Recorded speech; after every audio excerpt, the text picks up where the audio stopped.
नमस्कार, लोकतंत्र देख रहे हैं आप और मैं हूं आपके साथ नेहा दुबे। एक तरफ किसान और विपक्ष कृषि कानून को लेकर सरकार को घेरने की कोशिशों में जुटा हुआ है, कानून में बदलाव की मांग कर रहा है। वहीं प्रधानमंत्री नरेंद्र मोदी ने कहा है कि कृषि कानूनों पर भ्रम फैलाने का खेल चल रहा है। मोदी ने कहा है कि नए कृषि सुधारों से किसानों को नए विकल्प मिले हैं, लेकिन कुछ लोग किसानों को भ्रम जाल में फैलाने में लगे हुए हैं। और ऐसे में पीएम नरेंद्र मोदी ने कहा है कि पहले होता यह था कि सरकार का कोई फैसला अगर किसी को पसंद नहीं था तो उसका विरोध होता था, लेकिन बीते कुछ समय से हम देख रहे हैं कि अब विरोध का आधार फैसला नहीं बल्कि भ्रम फैलाकर आशंकाओं को बनाया जा रहा है, साथ ही दुष्प्रचार किया जा रहा है। और फैसला तो ठीक है, लेकिन इससे आगे चलकर ऐसा हो सकता है कि पीएम नरेंद्र मोदी ने यह कहा कि इस तरह की चीजें कह कहकर कहीं ना कहीं किसानों को बरगलाने की कोशिश की जा रही है। पीएम ने कहा है कि ये वही लोग हैं जिन्होंने दशकों तक किसानों के साथ लगातार छल किया है और एक बार फिर से किसानों को बरगलाने की कोशिश की जा रही है। एक रिपोर्ट देखिए। 3 कृषि कानून को लेकर किसान अड़े हैं, दिल्ली बॉर्डर पर डटे हुए हैं, बिना कानून में बदलाव किए वापस जाने को तैयार नहीं है। पंजाब, हरियाणा, उत्तर प्रदेश से दिल्ली की तरफ कूच कर रहे किसान हाल ही में केंद्र सरकार द्वारा बनाए गए 3 कृषि कानूनों का विरोध कर रहे हैं। सरकार कह रही है कि नए कानून किसानों के लिए फायदेमंद है, लेकिन किसान कह रहे हैं कि ये कानून हमें किसी भी हाल में मंजूर नहीं। हमें कुछ नहीं चाहिए, हमें सिर्फ जो हमारे कानून जिसको हम वापस करवाने के लिए आए हैं उसको वापस करके हमें वापस खुशी खुशी यहाँ से हमें वापस किया जाए। मिलते जान बार बार मिलते जान। वो बोलते हैं कि मिलो, हम तुम्हारे को समझाएंगे। हम समझे हुए हैं, हम खेती करते हैं। देखो हमारे जो हाथ है इनमें गंडे पड़ी हैं, ये देखो इतनी मेहनत करते हैं, दिन रात एक कर देते हैं। तो हमारे इतने जो बच्चे भी है ना, वो भी हमारे साथ ठंड में गर्मी में काम करते हैं। हमारी मेहनत का तो पहले मूल्य नहीं पड़ रहा। कृषि कानून को लेकर एक तरफ किसान तो दूसरी तरफ सियासी पार्टियां सरकार को घेरने में जुटी हुई है। किसानों को ढाल बनाकर सियासी पार्टियां सरकार पर हमलावर होती जा रही है। नए कृषि कानूनों को लेकर लगातार हो रहे विरोध प्रदर्शनों के बीच प्रधानमंत्री नरेंद्र मोदी ने विपक्षी दलों को आड़े हाथों लिया है। किसानों को बरगलाने और उनका वर्षों तक छल करने का आरोप लगा है। पीएम नरेंद्र मोदी ने किसानों को विश्वास दिलाते हुए कहा है कि छोटे से छोटा किसान भी मंडी से बाहर हर सौदे को लेकर कानूनी कार्रवाई कर सकता है। यानी किसानों को अब नए विकल्प मिले हैं और धोखे से उसे बचाने के लिए कानूनी संरक्षण भी मिला है। मोदी ने कहा कि नए विकल्प से ही कृषि क्षेत्र का कायाकल्प हो सकता है। पीएम मोदी ने कहा कि विरोध का आधार भ्रम फैलाकर किया गया है। उन्होंने कहा कि ये वही लोग हैं जिन्होंने किसानों के साथ वर्षों तक छल किया। हम अब देख रहे हैं कि अब विरोध का आधार फैसला नहीं बल्कि भ्रम फैलाकर, आशंकाएं फैलाकर फिर तो भविष्य में ऐसा होगा, अब तो ये होने वाला है, उसको आधार बनाया जा रहा है। ये वही लोग हैं जिन्होंने दशकों तक किसानों के साथ लगातार छल किया है। पीएम मोदी ने विपक्ष पर प्रहार करते हुए कहा कि एमएसपी पर किसानों के साथ वर्षों तक छल किया गया, किसानों के नाम पर कर्ज माफी को लेकर छल किया गया, किसानों के नाम पर बड़ी बड़ी योजनाएं घोषित होती थी लेकिन वो पैसा पहुंचता नहीं था। उन्होंने कहा कि भ्रम को आधार बनाकर दुष्प्रचार फैलाया गया कि ऐसा हो सकता है, वैसा हो सकता है।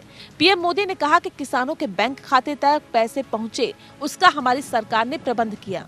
उन्होंने कहा कि अगर दाल की पॉलिसी के बारे में बात करें तो 2014 से पहले 5 सालों में 650 करोड़ की दाल ही एमएसपी पर खरीदी गई थी, लेकिन हमने 5 सालों में करीब 49,000 करोड़ यानी करीब 50,000 करोड़ की दालें एमएसपी पर खरीदी हैं, यानी 75 गुना की बढ़ोतरी हुई है। हमारे जो पहले वाली सरकार थी उसके 5 सालों में लगभग 650 करोड़ रुपए की ही दाल किसान से खरीदी गई थी। हमारे 5 सालों में हमने लगभग 49,000 करोड़ 49,000 करोड़ यानी करीब करीब 50,000 करोड़ रुपए की दालें एमएसपी पर खरीदी है, यानी लगभग 75 गुना बढ़ोतरी। प्रधानमंत्री नरेंद्र मोदी ने किसानों को याद दिलाया कि 2014 से पहले के 5 वर्षों के दौरान यानी यूपीए 2 के दौरान एमएसपी के दरों पर 2 लाख करोड़ की धान की खरीदारी की गई, जबकि 2014 के बाद 5 वर्षों के दौरान 5 लाख करोड़ की एमएसपी रेट पर धान की खरीदारी की गई। पीएम मोदी ने कहा कि 2014 से पहले 5 वर्षों के दौरान यूपीए 2 सरकार में किसानों को एमएसपी रेट गेहूं का मात्र 1.5 लाख करोड़ रुपए मिला, जबकि 2015 के बाद 5 वर्षों के दौरान 3 लाख करोड़ रुपए की एमएसपी पर खरीदारी की गई, जो कि दोगुनी है। प्रधानमंत्री ने विपक्षी दलों को उनके शासनकाल की भी याद दिलाई। विपक्ष किसान के बहाने सरकार को घेरने में जुटा हुआ है, तो सरकार कह रही है ये कानून किसानों के हित में है। अब देखना होगा कि किसान पीएम की बातों को कितना समझ पाते हैं। Bureau report. वहीं किसान 5 दिन से आंदोलन कर रहे हैं। सरकार ने बातचीत की कोशिश की, लेकिन किसान टस से मस नहीं हो रहे हैं। मोदी के बड़े बड़े मंत्री इस समस्या को लेकर मीटिंग कर रहे हैं। लगातार बैठकों का दौर चल रहा है। किसानों को समझाने की कोशिश भी की जा रही है। खुद प्रधानमंत्री नरेंद्र मोदी कह रहे हैं कि इस बिल से किसानों का कल्याण होगा, किसानों को काफी फायदा होगा। अब सवाल है कि किसानों की जो बात है, क्या वो सरकार मानेगी? क्या सरकार किसानों की मांगों पर विचार करेगी?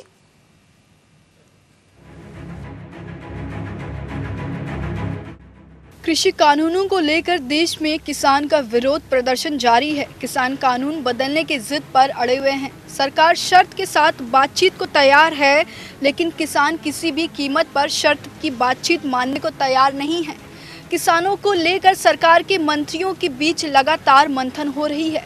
किसानों की हड़ताल को लेकर लगातार बैठकों का दौर जारी है। बीजेपी अध्यक्ष जेपी नड्डा के घर पर भी बैठक हुई, जिसमें ताजा हालात पर चर्चा हुई। किसान अपनी मांगों को लेकर दिल्ली की तरफ कूच कर रहे हैं। वहीं किसानों के मुद्दे को लेकर नरेंद्र सिंह तोमर गृह मंत्री अमित शाह से मुलाकात कर आगे की रणनीति पर चर्चा के करीब 1.25 घंटे तक ये बैठक चली। एक तरफ किसान आंदोलन कर रहे हैं, वहीं प्रधानमंत्री नरेंद्र मोदी कृषि कानून को सही बता रहे हैं। पीएम इस कानून के फायदे गिना रहे हैं। किसान को अब नए विकल्प भी मिले हैं और छल से, धोखे से उसे बचाने के लिए कानूनी संरक्षण भी मिला है। सरकार की तरफ से प्रकल्प, किसान के लिए विकल्प और दोनों साथ साथ चले तभी देश का कायाकल्प होता है। इसके अलावा केंद्रीय मंत्रियों की तरफ से किसानों को समझाने की कोशिश की जा रही है। केंद्रीय मंत्री ने ट्वीट कर किसानों को भरोसा दिया है। रविशंकर प्रसाद ने कहा है कि नए कृषि कानून से कृषि उपज बाजार मंडियां यानी एपीएमसी के खत्म होने की जो बात कही जा रही है वो पूरी तरह से मिथक है और नया कानून मंडियों को समाप्त करने की बात नहीं करता है। उन्होंने कहा कि मंडियां पहले की तरह चलती रहेंगी। रविशंकर प्रसाद ने बताया कि नया कानून किसानों को अपनी फसल को कहीं भी बेचने की आज़ादी देता है। किसान चाहे अपनी फसल मंडी में बेचे या बाहर जाके, जो भी किसान को फसल का सबसे अच्छा दाम देगा वो फसल खरीदना चाहेगा, वो मंडी भी हो या मंडी के बाहर। गौरतलब है कि नए कृषि कानून के खिलाफ पंजाब से आए किसान दिल्ली के पास धरने पर बैठे हैं। कुछ किसान नेता कह रहे हैं कि नए कृषि कानून से मंडियां समाप्त हो जाएंगी। एक तरफ मोदी के मंत्री किसानों को समझाने में लगे हैं, वहीं बिहार के मुख्यमंत्री भी सरकार के कानून को सही ठहराते हुए कह रहे हैं कि ये कानून किसान के लिए फायदेमंद है। बिहार के मुख्यमंत्री नीतीश कुमार ने अपनी प्रतिक्रिया देते हुए कहा कि केंद्र सरकार किसानों से बात करने की कोशिश कर रही है। अगर वो तैयार होते हैं तो बातचीत होनी चाहिए ताकि किसी भी तरह की कोई गलतफहमी ना रहे। आंदोलनकारियों को भी चाहिए कि सरकार से बात करें। किसान बिल से किसानों को फायदा होगा।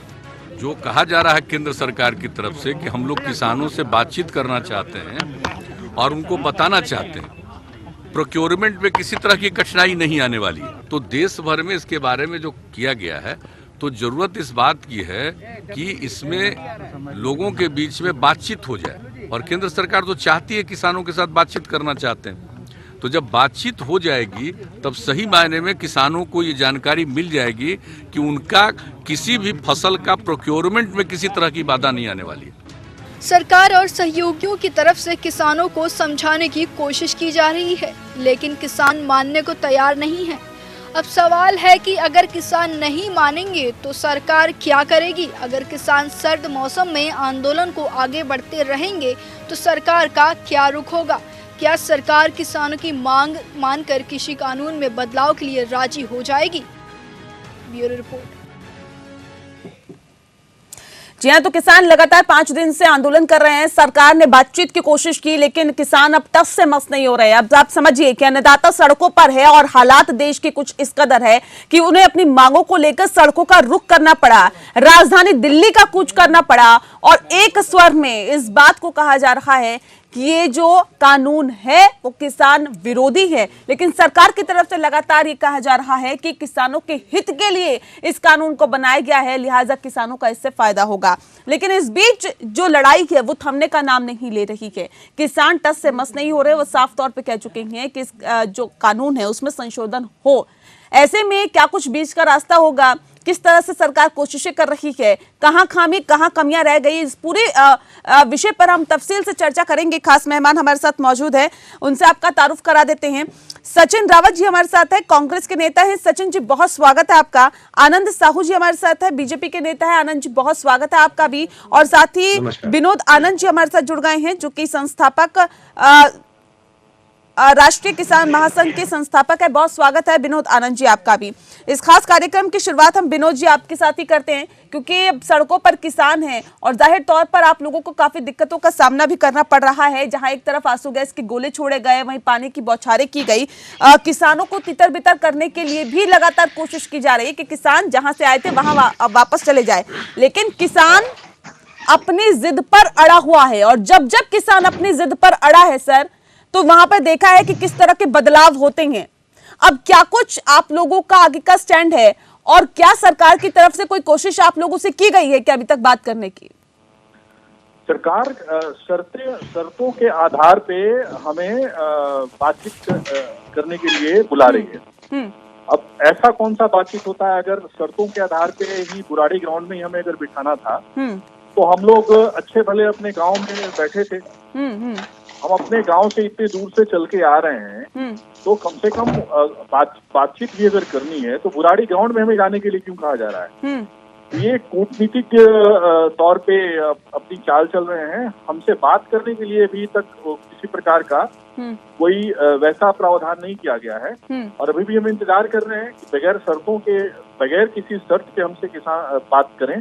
कम से कम ऐसी शर्त ना लगाएं कि हम एक सॉलिटरी कन्फाइनमेंट में आप बुराड़ी ग्राउंड में भेज दें और उसके बाद फिर आप बार्गेनिंग करें। तो हम ऐसा नहीं कहना चाहते, इसलिए हम जहाँ हैं वहीं ठीक हैं। हम वहीं से अपनी बात आपको बताना चाहेंगे, सरकार को बताना चाहेंगे।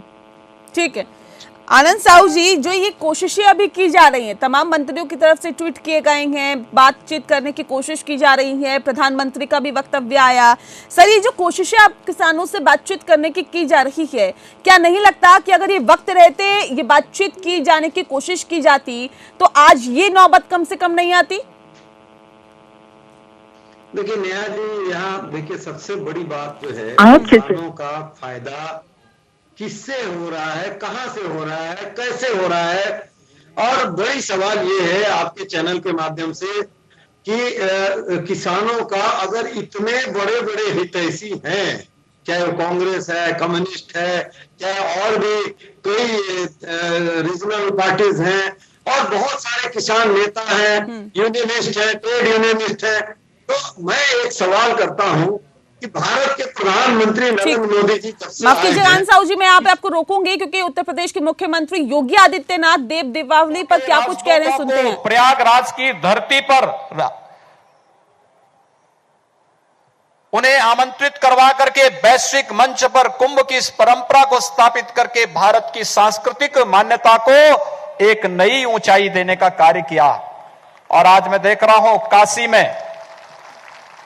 सर्वत्र देव दीपावली के आगमन के साथ ही आदरणीय प्रधानमंत्री जी के स्वागत के लिए पूरी काशी उमड़ी है। हर एक काशी वासी के मन में अपने यशस्वी नेता,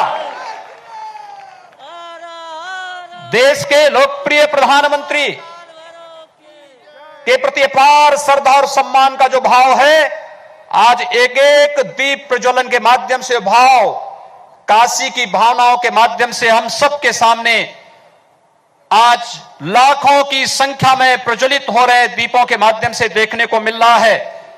मैं आदरणीय प्रधानमंत्री जी का, जिन्होंने देश को हर एक प्रकार से गौरव की अनुभूति कराने का कार्य किया, जिनके लिए भारत की 135 करोड़ की आबादी ही जिनके लिए अपना परिवार है, जिन्होंने हर क्षण हर पल देश के लिए और भारत की गौरवशाली परंपरा के लिए ही अपना समर्पित किया है।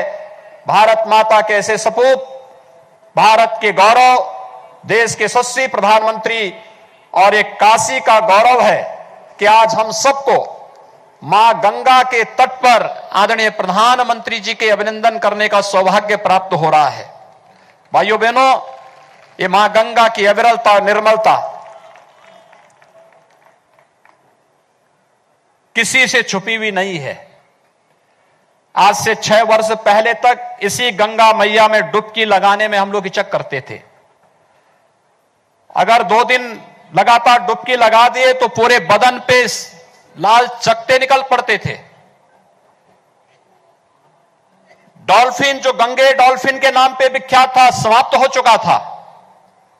और आज गंगा स्नानी नहीं बल्कि आचमन करने लायक भी बनी है आदरणीय प्रधानमंत्री जी के कारण, जिन्होंने काशी में आते ही इस बात को कहा था कि मुझे मां गंगा ने बुलाया है।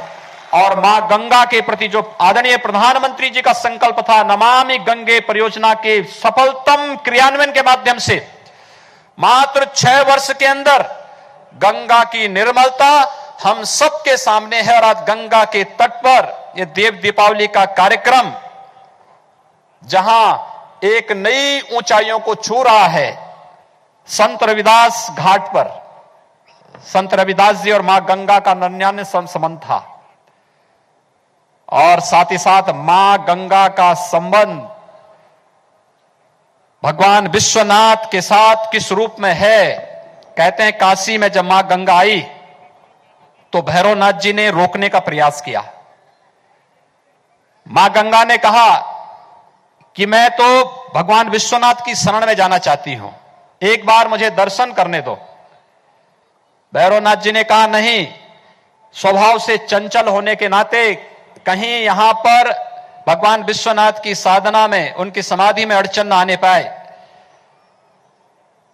मां गंगा ने उस समय आश्वासन दिया था और तब से आश्वासन कि मैं काशी में कहीं कोई विघ्न बाधा नहीं डालूंगी काशी में। लेकिन मां गंगा को वास्तव में भगवान विश्वनाथ के चरणों में स्थान देने का कार्य विश्वनाथ धाम के माध्यम से अगर किसी ने इस परिकल्पना को साकार किया है, हजारों वर्षों की इस परंपरा में देश के यशस्वी प्रधानमंत्री आदरणीय प्रधानमंत्री मोदी जी के कारण आज ये संभव हो पा रहा है। काशी विश्वनाथ तो उत्तर प्रदेश के मुख्यमंत्री योगी आदित्यनाथ को आप सुन रहे थे, जो कि काशी में देव दीपावली के मौके पर जनसभा को संबोधित कर रहे हैं, इस कार्यक्रम को संबोधित कर रहे हैं। एक सवाल इस बात को लेकर है आनंद साहू जी, जिस बात का जिक्र हम कर रहे थे, क्योंकि जाहिर तौर पे अगर इस तरह की जो कोशिशें हैं अब मंत्रियों की तरफ से आपकी की जा रही है, जहां ट्वीट किए जा रहे हैं, वहीं किसानों को समझाने की भी कोशिश हो रही है, क्या नहीं लगता कि ये कोशिश कुछ वक्त पहले होनी चाहिए थी? देखिए नेहा जी, सबसे पहले मैं आपके और भी सवाल थे उसका जवाब दे रहा था, और मैं देशवासियों को, किसानों को और खेती है मजदूर को और जो खेती से जुड़े जो भी विशेषज्ञ हैं, वैज्ञानिक हैं, चाहे वो और भी लोग हैं, चाहे राजनेता है, जर्नलिस्ट है, उनसे एक बात कहना चाहूंगा। प्रधानमंत्री नरेंद्र मोदी जी जब से वो प्रधानमंत्री बने हैं तब से लेके अभी तक इसी क्षेत्र में यानी एग्रीकल्चर सेक्टर में उनको इंफ्रास्ट्रक्चर बिल्डअप करने के लिए, चाहे वो पानी जल जीवन मिशन है उसके माध्यम से पानी की व्यवस्था है, चाहे अगर इंफ्रास्ट्रक्चर जिसमें आप देखेंगे जितने ग्राउंड वगैरह है और किसानों को उन्नत बीज और खाद और ऑर्गेनिक चीज के अलावा जो एमएसपी जो है उसमें कई लाख करोड़ पहले मात्र कई हजार करोड़ में खरीदी होती थी, आज 3 लाख से 5 लाख की खरीदी हो रही है, जिसमें केवल धान ही नहीं गेहूं से लेके अन्य कई चीजों को ऐड किया गया है।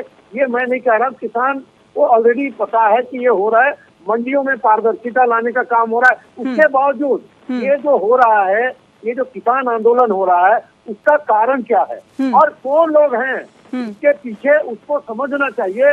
यहाँ की सबसे बड़ी बात, मैंने आप लोगों का चैनल को भी बधाई देता हूँ, लगातार ये एपीएन न्यूज चैनल हर बार इस तरह के जो राष्ट्र हित के मुद्दे हैं, किसान हित, मजदूर हित और इस तरह से रोजगार। बिल्कुल सर, हम तो जनता से जुड़े हुए मसलों को उठाते हैं और किसानों का विषय हमारे लिए बहुत महत्वपूर्ण है। अन्नदाता अगर जब समस्या से जूझता है तो हम वो मुद्दे लेकर जनता के सामने हाजिर होते हैं सर। लेकिन आनंद साहू जी, सवाल का जवाब आपने नहीं दिया मेरे सवाल ये कि हाँ, सवाल पे आप आ जाइए। सवाल ये है सर कि किसानों को क्या पहले नहीं समझाना चाहिए था क्या? कि पहले आपने कहा था, मुझे याद है आपका सवाल, कि आप पहले ये क्यों इनको समझाया नहीं गया। हाँ। देखिए क्या होता है, कोई बिल आता है, पार्लियामेंट में डिबेट होता है, तमाम तरह के सभी लीडर उसमें अपने पॉइंट्स रखते हैं, उसके बाद ये विधेयक के रूप में पारित होता है, उसके बाद रूल बनता है।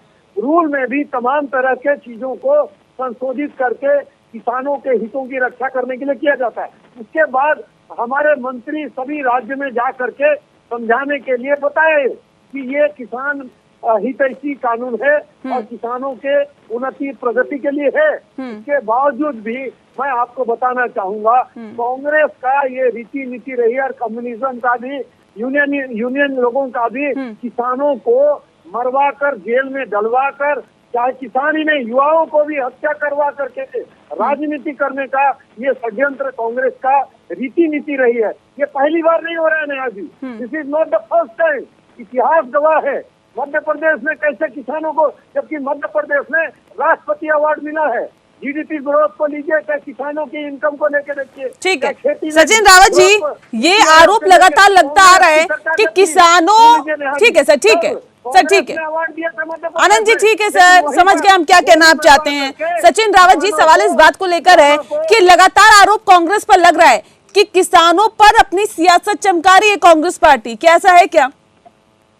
बिल्कुल। देखिए नेहा जी, आज देश में 62 करोड़ से ज्यादा किसान हैं और 250 किसान संगठन और किसान नेता, लेकिन आज की डेट में जब 3 काले कानून जो संसद भवन में संविधान को ताक पे रख करके पास कर लिए। आनंद जी, मैं आऊंगी आपके पास सर, आऊंगी मैं आपके पास। सचिन जी, देखिए नेहा जी, मैंने कहा कि संसद भवन में संविधान को ताक पे रख करके जिस तरह से किसान के जो 3 काले कानूनों को पास किया गया, तो उस दिन से लगातार किसान आंदोलन को मजबूर था। देखिए किसान ना कोई जाति होती, ना कोई धर्म होती, ना कोई पार्टी होती, ना किसी से बिलोंग करता है।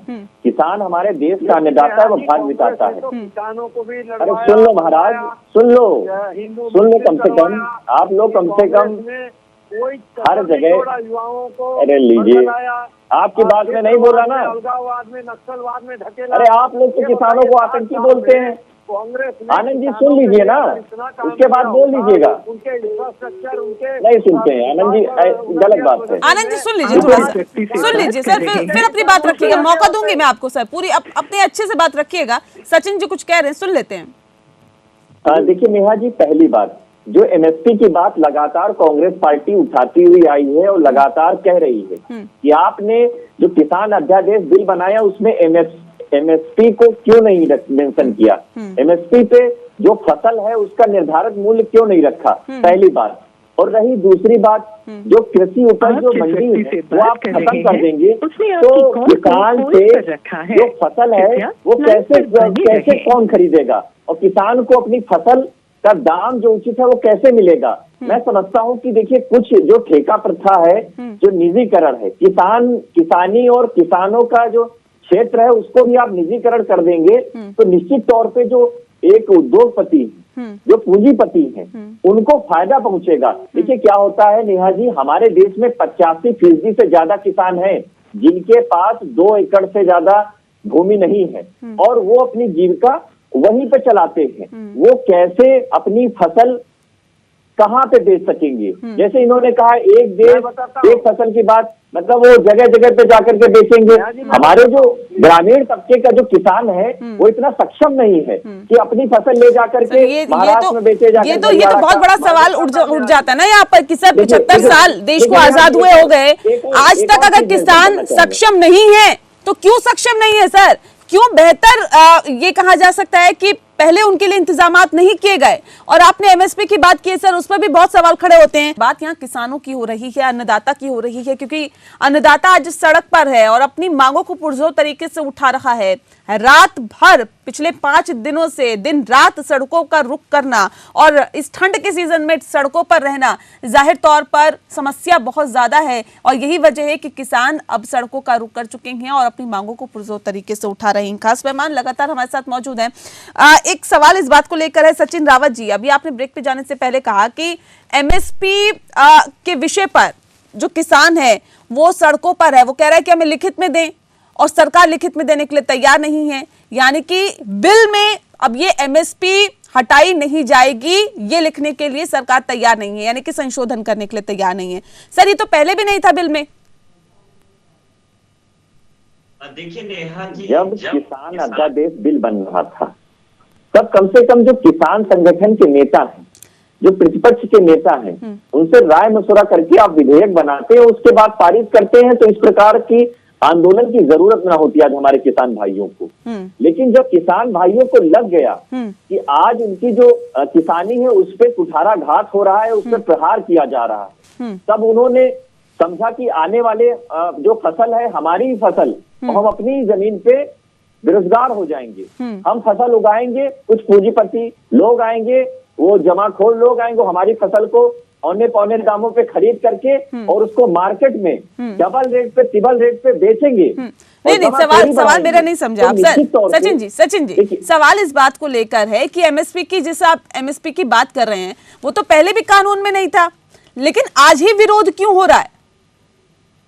देखिए नेहा जी, एमएसपी पे जगह जगह पे, जैसे कि छत्तीसगढ़ में हमारी सरकार है, हमने धान की एमएसपी तय की और हमने कहा कि 2300 रुपए प्रति कुंटल की दर से हम लोग धान खरीदेंगे और हम लोग वहां पे धान खरीद रहे हैं किसान भाइयों से। जिस प्रकार से कल के संबोधन में प्रधानमंत्री जी ने कहा, मक्के की बात कही थी कि हम 1860 रुपए। सवाल का जवाब नहीं दे रहे, सवाल का जवाब नहीं दे रहे आप। विनोद आनंद जी सवाल इस बात को लेकर है। विनोद जी आपसे मेरा एक सवाल है, क्योंकि जिस बात का जिक्र अभी सचिन रावत जी कर रहे हैं कि एमएसपी के विषय पर किसान जो हैं वो आंदोलन कर रहे हैं, वो कॉन्ट्रैक्ट फार्मिंग का विरोध कर रहे हैं, वो इस बात का भी विरोध कर रहे हैं कि जी हमारे साथ अगर कॉन्ट्रैक्ट फार्मिंग में कंपनी मनमानी करती है, किसान को बेवजह दबाने की कोशिश करती है, तो हम तो कोर्ट भी नहीं जा सकते, एसडीएम के पास जाएंगे, एसडीएम अगर कंपनी से साठगांठ कर लेता है तो हम तो बेवजह मर जाएंगे। इस तरह के विरोध है, लेकिन क्या वाकई आपको लगता है कि बातचीत से समस्या का समाधान अब होगा? विनोद जी देखिए, बात यह है कि सरकार बात करने के लिए ही तैयार नहीं हो रही है। सबसे पहली बात तो ये है, SDM, quality grade standard, technology, ये सारी बातें जो और भी क्लॉजेज है, ये तो एक बहुत दूर का विषय है। हाँ। वर्तमान में तो सरकार कहती कुछ और करती कुछ और है। पहले तो ये कहते हैं कि हम बातचीत के लिए तैयार हैं और बार बार मैसेजेस आते हैं, ट्वीट आते हैं, चिट्ठी भी आई एक, लेकिन दूसरी बार वो चिट्ठी उसमें कंडीशन से लिख देते हैं जो गृह मंत्रालय के सचिव की तरफ से चिट्ठी आई है कि आप बुराड़ी ग्राउंड पे आए तभी बातचीत करेंगे। तो हमने तो अपने 3 विषय रख दिए हैं, उन 3 विषयों के ऊपर ही हमें बात करनी है, जिसमें एमएसपी का जो मामला है वो प्रमुखता पूर्वक है। और उसमें पूरा मुद्दा ये है कि पहले तो सिर्फ बीच में अड़हत्या ही थे, वही थे वहाँ पे। बाद में तो अभी इस बिल के बाद जो भी लोग बीच में आएंगे वो बड़े अड़हतिया हो जाएंगे, वो बड़े व्यापारी होंगे। एकदम तो मामूली अड़हतिया से लड़ाई नहीं कर पाते थे, तो बड़े बड़े। लेकिन विनोद जी माफ कीजिएगा, रोक रही हूँ मैं आपको बीच में। आपने एमएसपी का मुद्दा उठाया, आपने कहा कि जो बिचौलिए हैं उसको फायदा होगा। सवाल इस बात को लेकर भी है कि सरकार तो ये नहीं कह रही कि आप बाध्य है कॉन्ट्रैक्ट फार्मिंग के लिए, आप मंडियां तो खत्म नहीं होने वाली, सरकार इस बात को भी बार बार कह रही है कि मंडियां खत्म नहीं होगी, आप चाहे तो अपनी फसल मंडियों को बेचे, चाहे तो कारोबारियों को बेचे, चाहे तो कंपनी के साथ कॉन्ट्रैक्ट कर ले। आप पूरी तरह से स्वतंत्र हैं, आपको विकल्प सरकार दे रही है, फिर आपको कहां ऐसा लग रहा है कि नहीं आपके साथ आघात हो रहा है? देखिए, ये सीधी सीधी बात सिर्फ इतनी है कि इस पूरी व्यवस्था में आप अगर हमें दे रहे हैं तो आप बेस प्राइस तय करने का एक प्रावधान क्यों नहीं रखते? आज आप एमएसपी घोषित करके मान लीजिए कि 2-4 वर्षों तक आप एमएसपी हमें दे रहे हैं, 2-4 वर्षों के बाद आप एमएसपी उसको अनाउंस करना अगर बंद कर देंगे, सीधे सीधे ये कह देंगे कि हाँ भाई इससे ज्यादा एमएसपी नहीं हो सकता, उसके बाद हम कहाँ जाएंगे? तो बेस प्राइस ही नहीं है। अगर बेस प्राइस नहीं होगा तो व्यापारी तो हमारी गर्दन पे हाथ रख के हमसे व्यापार नहीं करेंगे। लेकिन जो हमारी क्वालिटी है, हमारा जो प्रोड्यूस है, उसको ठीक करने का भी कोई प्रावधान इसमें नहीं है। तो अपना उत्पादन लेके जाएंगे कहाँ? मंडियां होगी नहीं। लेकिन सर पहले भी कानून में एमएसपी तो नहीं था ना, तब भी लोग जो सरकार है, सरकार की तरफ से एमएसपी निर्धारित किया जाता था। सरकार तो अभी भी कह रही है, जब प्रधानमंत्री खुद ये कह रहे हैं कि एमएसपी निर्धारित किया जाएगा, फिर डर और ये जो भय की जो एक स्थिति बनी हुई है सर, क्या नहीं लगता कि प्रधानमंत्री के वक्तव्य के बाद कम से कम इस रोष को खत्म करना चाहिए? सीधी सी बात यह है, ये सिर्फ वचनम कीम दरिद्रम। आप बात कर रहे हैं, बात ही क्यों कर रहे हैं? आप ये लिख के हमें क्यों नहीं दे रहे? आप तो एग्जीक्यूटिव ऑर्डर क्यों नहीं दे रहे? आप पीआईबी से रिलीज क्यों नहीं कर रहे? आप इस टेक्नोलॉजी को समझिए। और प्रधानमंत्री का ट्वीट और वीडियो हम कृषि मंत्री का लेकर के मंडियों में नहीं जाएंगे, हम तो एक चिट्ठी लेके जाएंगे ना। तो सर ये तो पहले भी नहीं था ना एमएसपी कानून में सर, पहले भी नहीं था। पहले कैसे करते थे सर? तो पहले सीएससीपी तो था और पहले सारी व्यवस्था थी एमएसपी से संबंधित। आप धीरे धीरे एक एक को खत्म कर देंगे। देखिए, ये सारी जो मंडियां हैं वो राज्य सरकारों से चलती है। मंडियां खत्म, ठीक है। आनंद जी से एक पूछ लेते हैं सवाल। आनंद जी, सवाल इस बात को लेकर है, देखिए रिलेशनशिप का विषय है। आनंद जी सवाल समझिए। सवाल इस बात को लेकर है, किसान सर्वोपरि है। इसी ट्रैक पर कहीं ना कहीं बीजेपी सरकार चलती हुई आ रही है और किसानों ने सबसे ज्यादा भारतीय जनता पार्टी पर विश्वास किया है। इस बात को भी आप बेहतर तरीके से जानते हैं, बिना किसानों के सर सरकार नहीं बनती है और दोबारा बहुमत के साथ सत्ता पर काबिज होना किसानों की एक बड़ी भूमिका होती है। लेकिन अगर किसानों के जहन में डर है, खौफ है कि अगर सर सुन लीजिए सर, अगर किसानों के जहन में डर है कि उनको उनकी फसल का उचित दाम नहीं मिलेगा, एमएसपी निर्धारित होनी चाहिए और ये कानून में संशोधन होना चाहिए, क्यों नहीं कर देते हैं सर आप? क्या दिक्कत है इसके अंदर? मैं आप लोग, यही तो किसान नेता और जो प्रतिनिधि हैं और कांग्रेस के जो नेता हैं, उन लोगों को ये मालूम ही नहीं है कि MSP is a different game. मान लीजिए, आप बता रहा हूँ कि अगर किसानों का लागत बढ़ते जाएगा और किसानों का एमएसपी को नहीं बढ़ाया जाएगा, कानून बना दिया जाएगा कि इतना ही रहेगा, तो किसान को फायदा होगा? नहीं होगा। इसलिए वो फ्लेक्सिबल है पहले से। आज कांग्रेस इतनी ज्यादा रहम दिल दिखा रहे हैं और कांग्रेस के साथ साथ जो ट्रेड यूनियनिस्ट और जो किसानों के हितैषी है वो दिखा रहे हैं कि हम किसानों के बहुत बड़े भगवान। मैं उनसे कहता हूँ कि इतने साल, 60 साल से किसान मरे जा रहे हैं, सुसाइड कर रहे हैं, आत्महत्या करे जा रहे हैं, उनके एमएसपी प्राइस कोई नहीं तय किया। प्रधानमंत्री के आने के बाद 3 लाख से 5 लाख करोड़ की खरीदी शुरू हुई और उसके बाद लगातार किसानों के खाते में पैसा जा रहा है, बीज जा रहे हैं, उनको खाने का अगर नहीं है तो खाना भी जा रहा है। पूरे देश में किसान समर्थन शुरू हो गया। नहीं, मुद्दे की बात करिए सर, मुद्दे की बात करिए सर। जब किसान चाहता है, आप कह रहे फ्लेक्सिबल है, वो फ्लेक्सिबिलिटी नहीं चाहता है सर। किसान चाहता है कि एमएसपी निर्धारित हो, ये बिल में हो, तो क्यों ना हो? आप बताइए ना। मैं ये कह रहा हूँ, हाँ सुनिए ना, मैं एक बात बता रहा हूँ। अभी ये बहुत बड़ा ढिंढोरा पीट रहे थे कि छत्तीसगढ़ में हम लोग 2300 रुपया में धान खरीदे। कितना धान खरीदे? चोचलेबाजी किया इन्होंने। शुरुआत में नेतागिरी किया, थोड़े धान खरीदे और बाद में आखिर में थक हार के सारे किसान अपने अपने। आनंद जी, ये बताइए, आप लोग मंदसौर में किसान भाइयों की छाती पे गोली चलवा देते हैं और दिल्ली के बॉर्डर पे किसानों को रोक करके उनको वाटर कैनाल चलाते हैं और उनको आतंकी कहते हैं। उनके 10,000 किसान भाइयों पे मुकदमा दर्ज करते हैं। अरे आप लोग किसानों के साथ ये सारा सही रवैया क्यों करते हैं? बताइए ना, उसका जवाब दीजिए। ठीक है,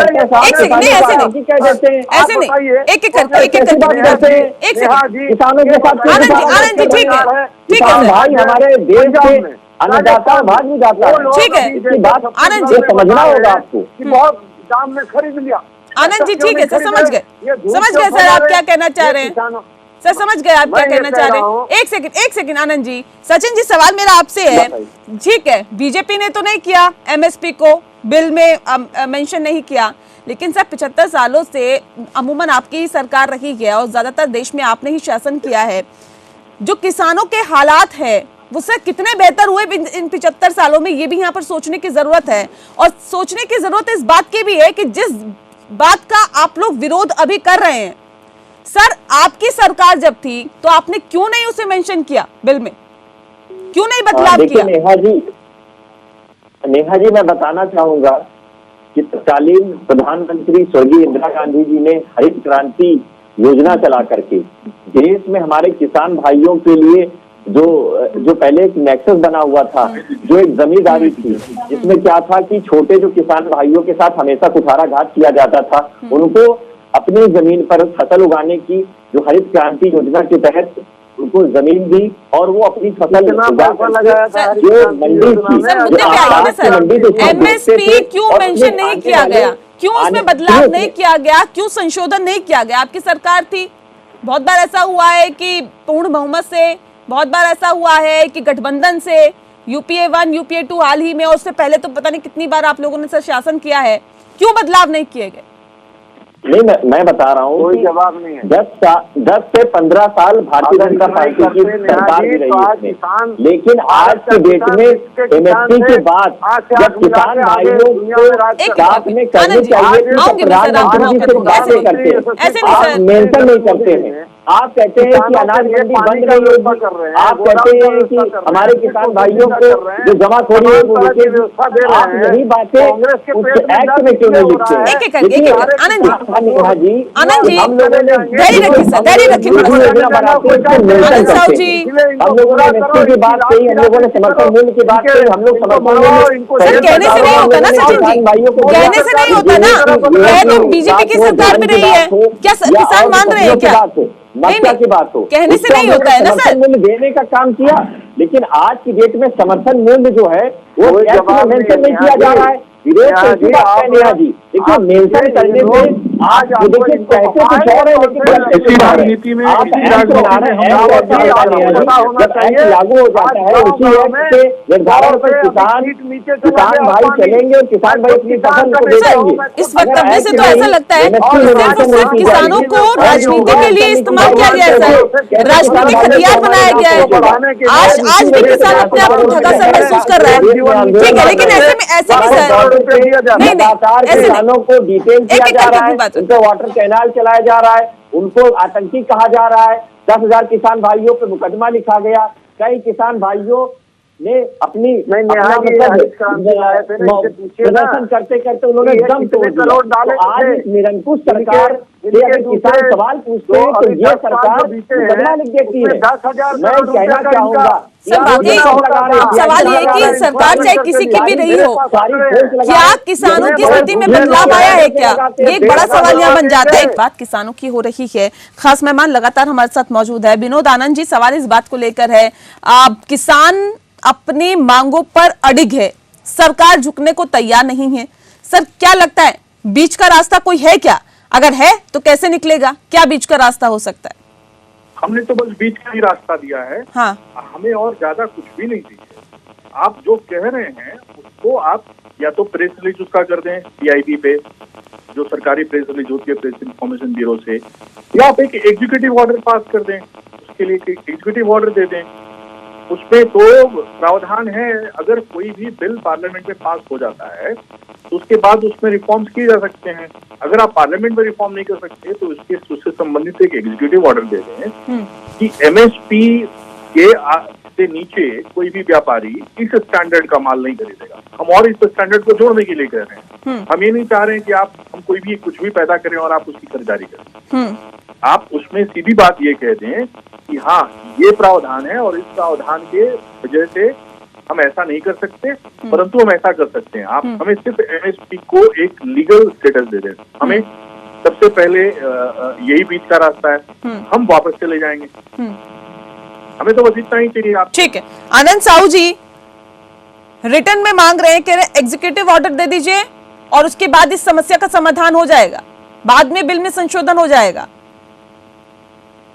पहले तो नेहा जी, ये किसान आंदोलन जो है ये पूरी तरह पॉलिटिकलाइज्ड है। किसान इसमें कितने हैं, कितने नेता हैं, कितने कौन ये बात नेता हैं, एक्सेप्टेबल नहीं होगी। बात ये एक्सेप्टेबल नहीं होगी। क्या कह रहे हैं, ये अपना खुद का एजेंडा पहले साफ कर लें। इनको क्या चाहिए? अभी हम कुछ देंगे कहेंगे इसमें ये नहीं है। नेहा जी, आप मेरी बात को समझ रहे हैं मैं क्या कह रहा हूँ? जी जी जी। देखिए, अगर हम इनको अभी ये पहले अपना एजेंडा को लेके आए, क्या एजेंडा है यही नहीं मालूम है इनको। आप इनके किसान नेता का कल आप लाइव शो नहीं सर, सवाल ये भी है ना कि सरकार भी तो बहुत हड़बड़ी में दिखी ना सर, सरकार भी बहुत हड़बड़ी में दिखी। कोरोना और लॉकडाउन के दोहरी चुनौतियों के बीच अगर सभी विरोध की अनदेखी करते हुए कानून बना डाला, उसे लागू कर डाला, तो सर क्या इसकी इतनी हड़बड़ी थी क्या? इतनी जरूरत थी क्या? अरे नेहा जी, एक बार बताइए, किसान को खेती करना मुश्किल हो रहा है। आपको पता है, मेरा 34 एकड़ जमीन है। मैं अपना खेती अगर करने के लिए खुद जाऊं तो मेरा हालत खराब हो जाएगा। जितना का खेती नहीं होता है उससे ज्यादा लागत हो जाता है। तो वही तो प्रधानमंत्री जी की वेदना है कि भाई अगर किसानों को अगर सही से उनका लागत का 1.5 गुना या 2 गुना अगर नहीं मिलेगा तो किसान खेती कैसे करेगा? इसीलिए उसको हड़बड़ी। और दूसरी बात, पानी आप देखिए 100 फीट तक अंदर चला जा रहा है, वाटर लेवल नीचे चला जा रहा है। भगवान भरोसे खेती हो रहा है, कहीं बाढ़ हो रहा है, कहीं सूखा हो रहा है। लेकिन सर ये आप तो ये तमाम चीजें कह रहे हैं, आप तो ये कह रहे हैं कि जो किसान का ये जो बिल लेके आए हैं हम, कृषि बिल, ये तो किसानों के हित में है।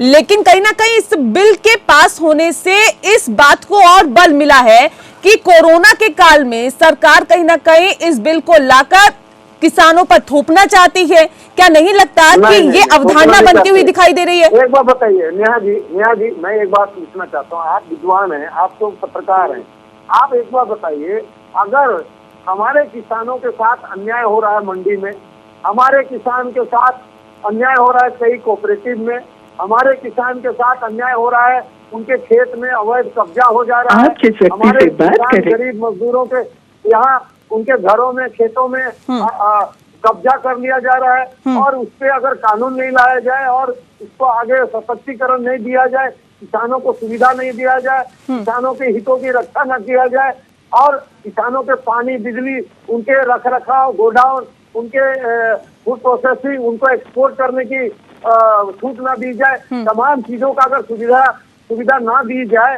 तो क्या आपको लगता है? लेकिन सर ये जो किसान सड़कों पर है सर, आप तो ये हित की बात कर रहे हैं, लेकिन किसान तो सड़कों पर है। अब आप समझिए ना, आप हित की बात कर रहे हैं, किसान सड़कों पर है, ये स्थिति कुछ देश में है। लेकिन इस बीच एक सेकंड आनंद साहू जी, एक सेकंड सर, सुन लीजिए सर, मेरा भी सवाल सुनिए सर। मैं आपकी पूरी बात सुनती हूँ, आप मेरे सवाल भी सुनिए। सवाल सुनिए सर, सवाल इस बात को लेकर है कि आप किसानों को समझाने की बात कर रहे हैं, आप तो अकाली दल को नहीं समझा पाए, वो आपका साथ छोड़ के चले गए। वो कह रही है कि भैया ये बिल किसानों के हित में नहीं है, इसलिए हम अपना अलग रास्ता देख रहे हैं।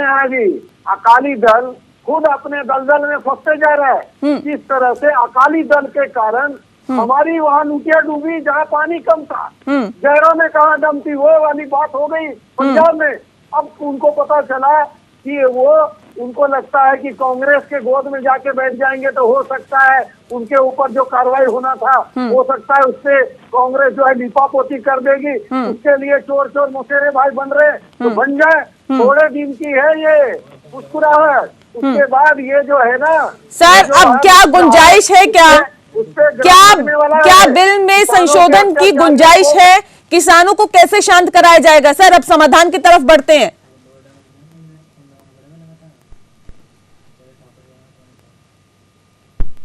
आनंद जी,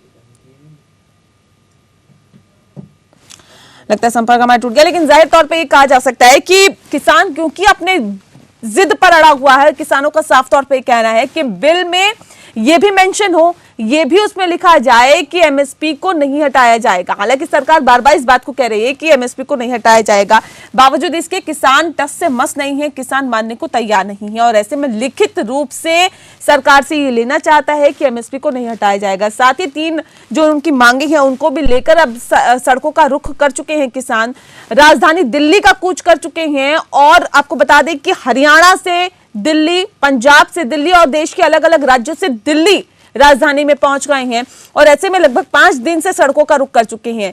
और इस ठंड के मौसम में जब अन्नदाता सड़कों पर है और सड़क पर अपनी मांगों को पुरजोर तरीके से उठा रहा है, तो आप समझिए कि ये वाकई क्या देश की विडंबना नहीं है।